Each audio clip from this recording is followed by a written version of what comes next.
Instagram and Pinterest are often overlooked by marketers, which is a big mistake because you can actually generate a lot of traffic and sales from these particular two types of social media. Now, for the uninitiated, I better explain that Instagram and Pinterest are picture-based media. And they cater mostly for a female audience and are generally reached via smartphones. So let's look at each of these in a bit more detail. First of all, Instagram. Now, Instagram is an app that's growing in popularity. It has over 300 million users and it's adding more every day.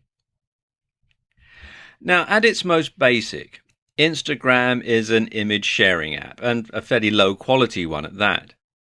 But that's not to say it can't form a key part of your social media strategy.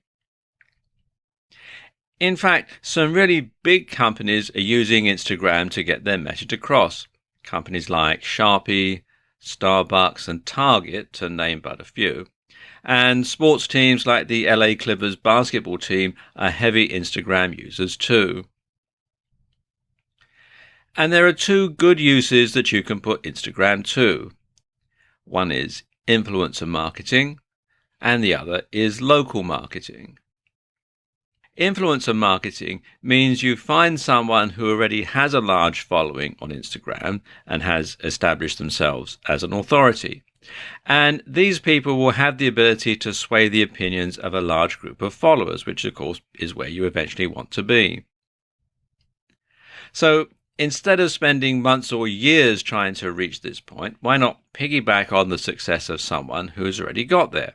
Or to put it another way, why not see if you can't get someone to post on your behalf to their audience? Of course, there needs to be something in it for them, and this could mean that you pay them, you promote them on another social media in exchange for them promoting you, something like an ad swap, but on social media rather than email. Or you could just try targeting influential members of the public and hope that they'll like your brand enough to do it for free, although that doesn't happen very often, if I'm honest. Likewise, when you've built up a large Instagram following, you can offer to post for other people in your niche in return for them posting for you in another media, so you can spread your net a bit wider. Instagram is also great for local audiences. And this is because the pictures have an optional location tag, which you can use to help users geolocate your bricks and mortar store. And this can be very useful for drumming up business. So say, for example, you have a hairdresser's or a salon.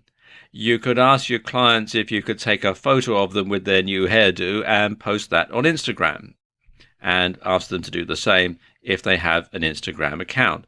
So you're going to spread the word out to all their friends and followers.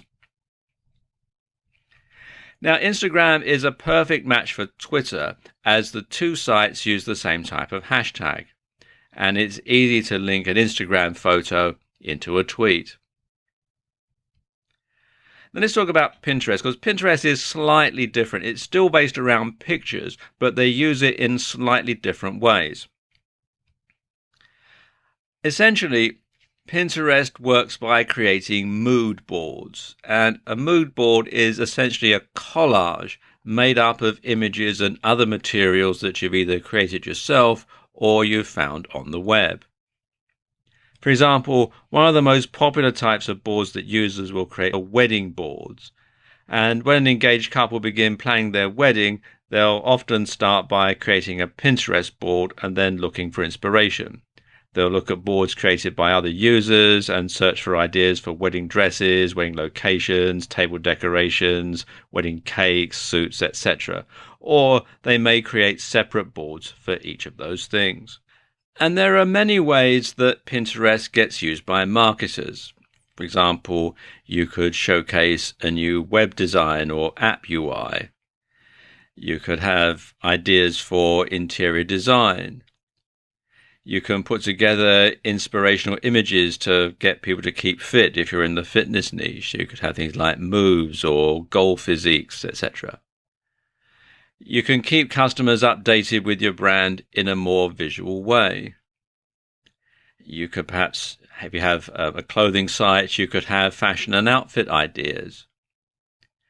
If you're a tattoo artist, you could showcase tattoo ideas and much more. Now, beyond the basic features, there are also some more advanced options and tools on Pinterest that are going to be especially useful for marketers. And one of them is rich pins.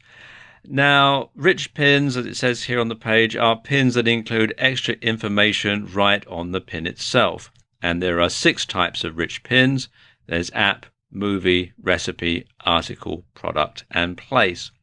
And if you come here to this page, business.pinterest.com/en/rich-pins, you can see it explains all about them, and you can click the links to get more information in detail on all of them. Finally, Pinterest also provides a large amount of analytics data.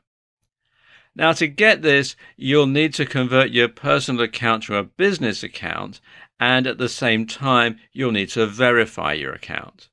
From there, you'll be able to see what pins are getting pinned from your website or your blog. This in turn lets you see which content is really performing well and engaging your audience. And there are other advantages of making this switch too. Can you promote your blog or business with a personal account? Well, of course you can, to an extent, but there are some considerable advantages of making the switch. To start with, Pinterest actually requires you to make your Pinterest account a business one if you intend on using it for profit. A brand new feature of Pinterest is Pinterest Ads. And as the name would suggest, it enables you to actually buy advertising on the Pinterest platform. And this is brand new, so not very many marketers are using it at the moment. And you can find out more at ads.pinterest.com. So there you go, just some ways that you can use Instagram and Pinterest in your marketing mix.